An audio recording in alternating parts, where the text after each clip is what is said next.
Maintenant, je t'avais dit qu'il y avait une deuxième méthode pour résoudre un système d'équations à deux inconnus. Et cette deuxième méthode, c'est la combinaison de lignes. Donc la combinaison de lignes, on va l'appliquer tout de suite. En fait, tu choisis, selon ton humeur du moment ou selon ce qui est plus facile, selon ce qui te semble le plus facile entre la substitution d'une variable dans l'autre ligne ou la combinaison des deux lignes. Tu vas choisir l'une des deux méthodes. D'accord? À chaque fois que tu tombes sur un système, tu choisis l'une d'entre elles. Tu peux, par exemple, commencer par une substitution, trouver les solutions et vérifier rapidement par une combinaison. C'est une façon de faire aussi. D'accord? Donc une combinaison. Alors, c'est une combinaison pas tout seul, c'est une combinaison de lignes. D'accord? Je vais réécrire le système rapidement. C'est 8x plus y égale 4. Et on a x plus 8y égale moins 4. Alors quel est l'objectif en fait d'une combinaison de lignes? En fait il est un petit peu le même que pour une substitution, c'est d'obtenir une équation, d'accord? Donc l'une des deux lignes par exemple, mais avec une seule inconnue. Alors comment on va faire ça? Eh bien c'est assez simple. En fait ici tu as 8x plus y égale 4. D'accord? Ici tu as x plus 8y égale moins 4. Alors si on voulait par exemple enlever les x, alors regarde, si je multiplie cette deuxième ligne par, prendre une autre couleur, et je multiplie cette deuxième ligne par moins 8. Donc à gauche et à droite, bien sûr, puisque on ne change pas une équation quand on multiplie à gauche et à droite par le même nombre. D'accord? Ou quand on ajoute un nombre, ou on ne change pas une équation. Ce serait autre chose pour une inéquation, attention. Donc si je fais ça, on va obtenir un système équivalent. Tu peux mettre le signe équivalent. Donc tu gardes la première ligne qui reste 8x plus y égale 4.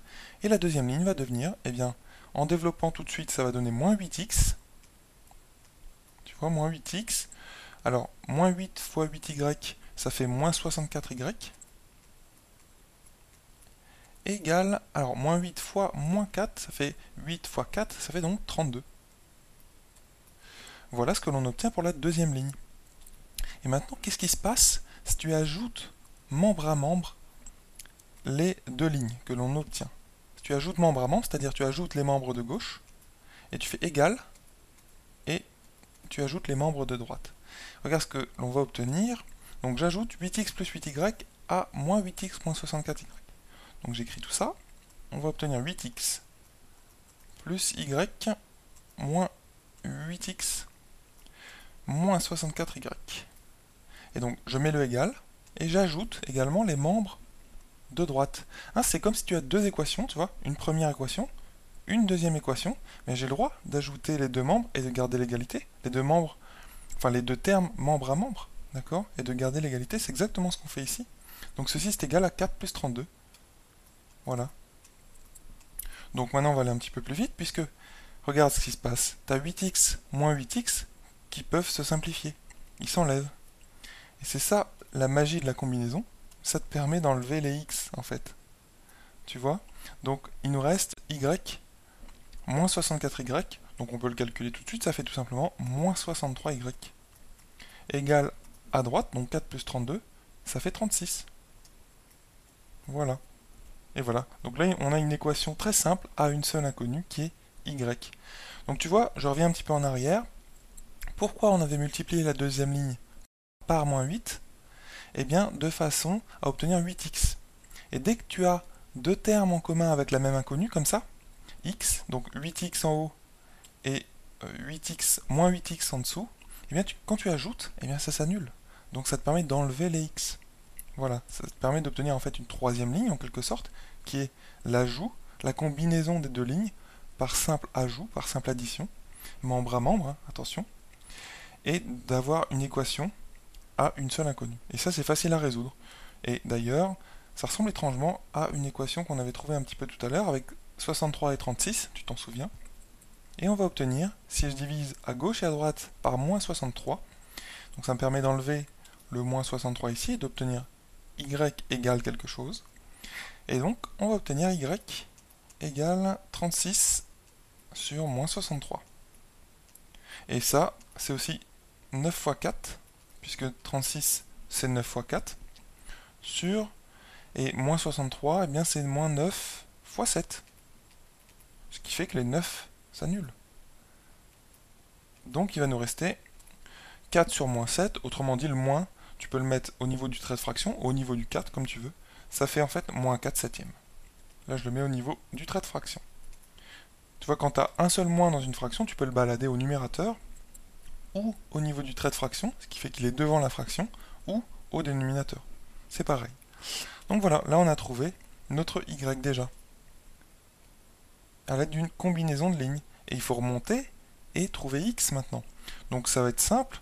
On va prendre par exemple comme équation, eh bien par exemple cette deuxième ligne là, d'accord?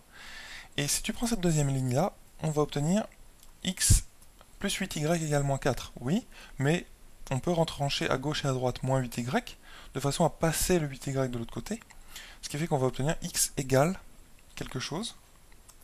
Donc x égale moins 4, moins 8y. Oui, mais y c'est ça. C'est moins 4 septièmes, on connaît maintenant.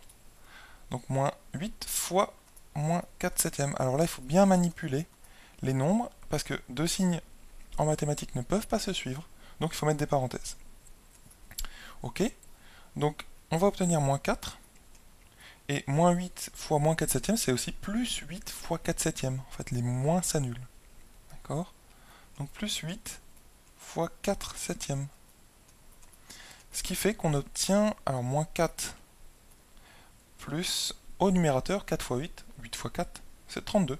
Donc 32 sur 7. On va aller encore plus loin, et on va mettre au même dénominateur moins 4, donc ça fait moins 28. Moins 28 sur 7, plus 32 sur 7. Tu vois, on retombe vraiment sur les mêmes nombres que tout à l'heure. Et là, moins 28 plus 32, le tout sur 7, eh bien c'est 4 sur 7. 4 septièmes. Et voilà, on a trouvé nos solutions, qui sont heureusement les mêmes que lorsqu'on a utilisé la méthode substitution. Donc x égale 4 septièmes, et y égale moins 4 septièmes. Voilà, donc tu as compris la combinaison des lignes. Il y a plusieurs façons aussi de combiner les lignes, hein. On aurait pu, par exemple, si on avait voulu garder x et enlever les y, eh bien plutôt que de multiplier la deuxième par moins 8, on aurait gardé cette deuxième ligne, et on aurait multiplié la première par moins 8. Ce qui fait que tu aurais eu un moins 8y qui se serait inséré ici, et en ajoutant les deux lignes, eh bien moins 8y plus 8y, les y se seraient enlevés. Et donc, il t'aurait resté des x, tu vois, et tu aurais obtenu une équation non pas avec des y ici, mais des x. Voilà, et tu aurais bien sûr à la fin obtenu les mêmes solutions. Donc voilà comment résoudre un système d'équations grâce à une combinaison des deux lignes.